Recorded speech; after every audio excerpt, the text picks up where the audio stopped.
All right, have and have not fans. Now, the Derek videos just keep on coming. And also, follow Keith Burke on social media, one of the best cast members when it comes to responding to messages and tweets. Just an all around nice guy. And I just feel like when you think about it, this time last year, around last May, I feel like if I'm not mistaken, the haves and have-nots came on from January to March, went on a brief break after 10 episodes, and then it said May 1st, 2018, the show's returning, and that's when the show really kicked off last year. And if you look at everything about Derek this time last year, it's like, oh my God, he's so desperate. He's just popping up everywhere. He's trying to push too hard on Hannah.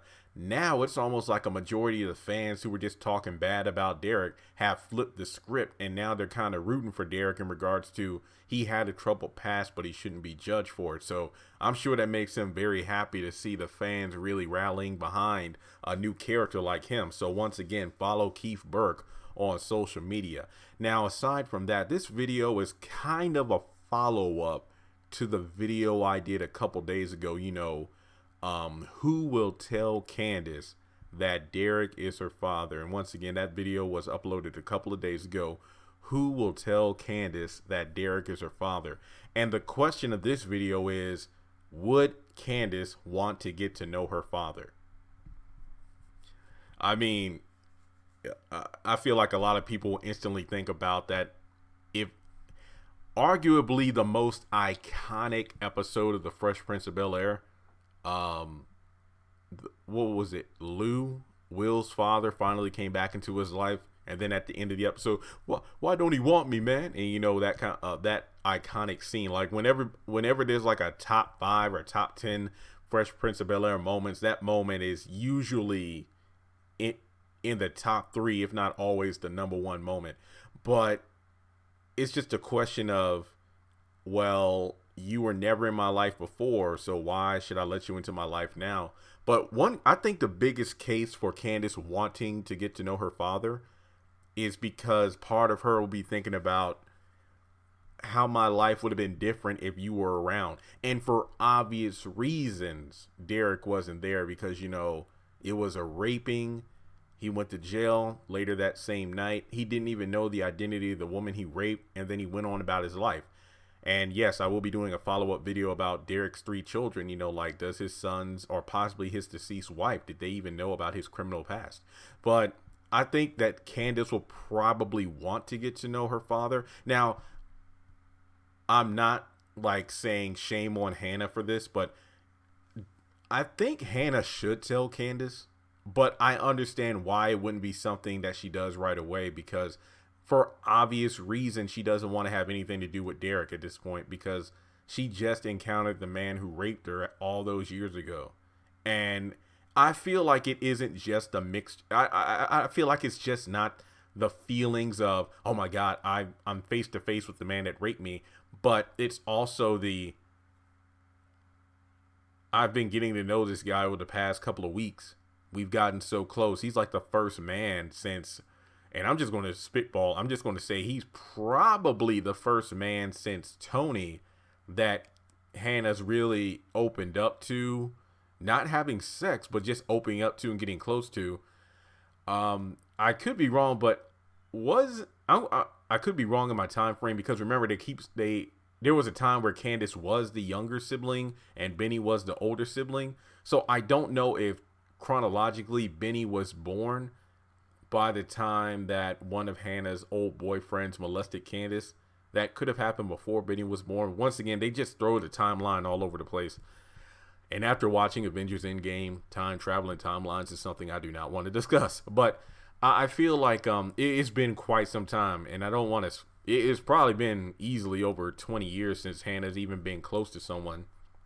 Because if you look at the things she's been battling by herself, breast cancer, Candace being a rebellious child, raising 2 kids on her own, and we can assume she's been a maid for practically all of her life, so to speak. But it's just one of those situations where, for good reason, she doesn't want to be around Derek, because it's not just the pain of, once again, encounter, or I guess you could say officially meeting the guy that raped her, but just to say, you know what, this is the first man that I've ever gotten close to, not counting Byron because that was kind of short lived, the first man I've gotten close to. But now I just find out he's yet another in the long list of people in my life who I thought I could trust, who turned out to either betray me or not be who they said they are. And I should do an entire video on Hannah as like, how has this woman not broken down yet? Like, say what you will about her being a hypocritical Christian, a terrible mother, this and that, but this woman has endured so much and is still standing. That is commendable. But I mean, if anything, Tyler Perry, gosh, I mean, if nothing else, if you don't do anything else for any character in this show, like by the time you get to the final episode, if anyone deserves a happy ending, let it be Hannah. Even if Hannah ends up without a man, she just decides to let her kids live their lives. She's made peace with Candace. Benny needs to step out on his own, even if the Malones get his ass. Hannah just needs to be in a quaint, quiet cabin with her and the Lord. She just needs to rest. She has been through a lot. But I'm sorry, I'm actually talking about Candace, but I got on a Hannah tangent. But all this stuff is interconnected. But either way, I would hope that Hannah, after seeing, and I'm just going to kind of jump ahead a few episodes based off the preview, I think it is safe to say that in the near future, Charles kicks Candace to the curb. She goes back to Hannah's house because she has no other place to go.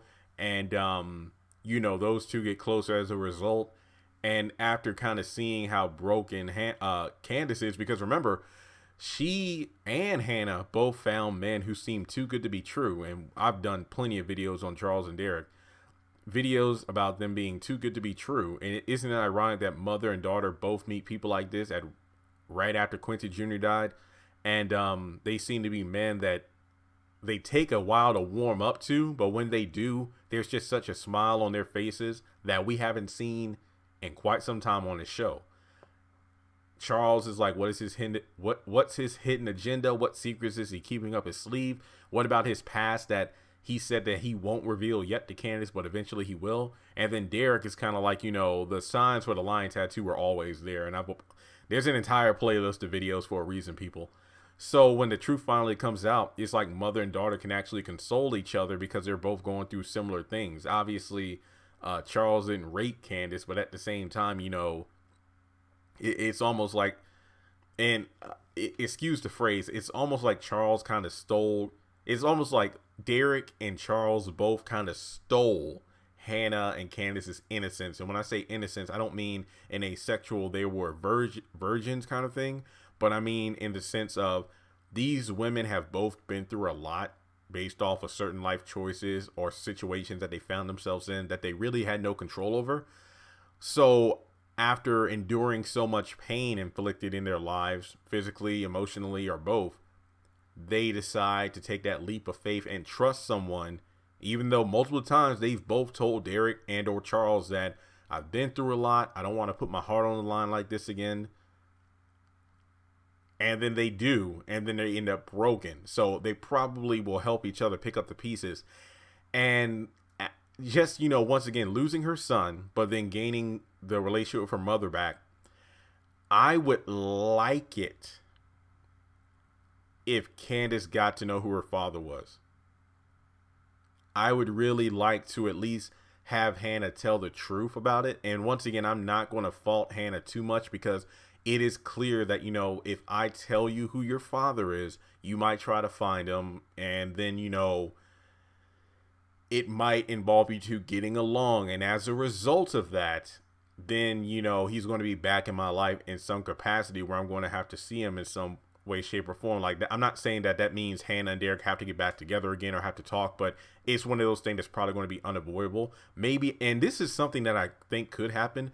And I don't want to say this in a twisted fashion where Candace will try to throw the Bible in Hannah's face, because let's say, things don't work out with Charles, Candace stays with her, and then, she starts to get enveloped in the word and just learns. And I'm not saying she's going to be a biblical scholar within 3 episodes, but just learning the basics, like the 10 Commandments, or, treat others the way you want to be treated.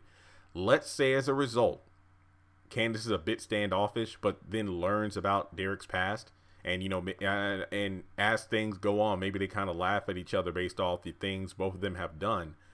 And not to make light of their situation, but it's like, oh, you think you did wrong, kind of, here's what I did, kind of like what Charles was hinting at Candace, like, you think you've done a lot, you need to check on my past. And as a result of that, they get closer. And then kind of like in the midst of the conversation, Derek says that, I asked your mother for forgiveness, but then she asked me to leave, and then I couldn't talk to her. And then Mrs. Cryer said not to see her ever again, but even if I can't get back together with your mother, if there was one thing I wanted, it's just to have her forgiveness. And I could imagine that Candace would have a talk with Hannah about this. Didn't Brad and Alex's kids do the same thing with Brad towards the end of the season, where Alex had the baby, where Randall rushed her to the hospital? It was pretty much, where Peter said, like, what did Dad, you're the one that said we need to forgive each other. Why don't you forgive Mom? And I'm like, yo, because what they say, out of the mouth of a babe, it's just like, I can imagine. Can you imagine Candace, of all people, being the one to tell Hannah to forgive Derek? I mean, yeah, remember, she was molested as a kid too, so imagine if she ever met that guy who did it. That would be interesting. So I think it would be pretty damn cool if Candace was the one to kind of initiate the peace between Derek and Hannah. I would love that so much. Once again, it goes back to two of my favorite words when talking about the show: character development. Benny, shut the hell up. I'm talking about Hannah, Derek, and Candace. That would be excellent to actually have that go down.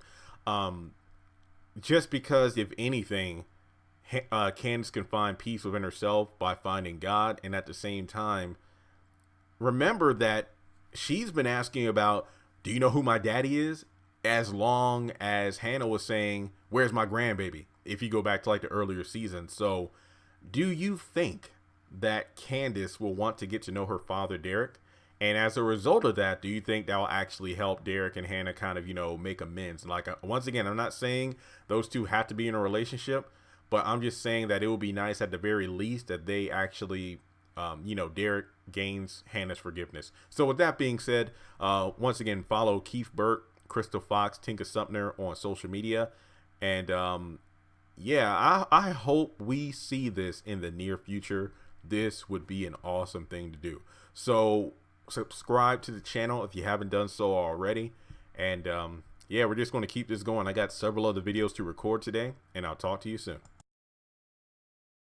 Congratulations on making it to the end of this video. If you like what you just saw, make sure to hit the thumbs up button, or if you have anything you would like to add to the video, make sure to leave your thoughts in the comment section below. If you want to keep up with me on social media, go to the description box. All of my links for social media are right there. Also, if you feel like you would like to donate to the channel, make sure to click on the link to PayPal. Any amount helps. $1, $5, $20. As a full-time YouTuber, any support from my fans really does mean a lot to me. Finally, make sure to hit the subscribe button as well as the bell notification icon. That way you're kept up to date on any new content I post to the channel. Once again, thank you so much for tuning in, and I'll talk to you in the next video.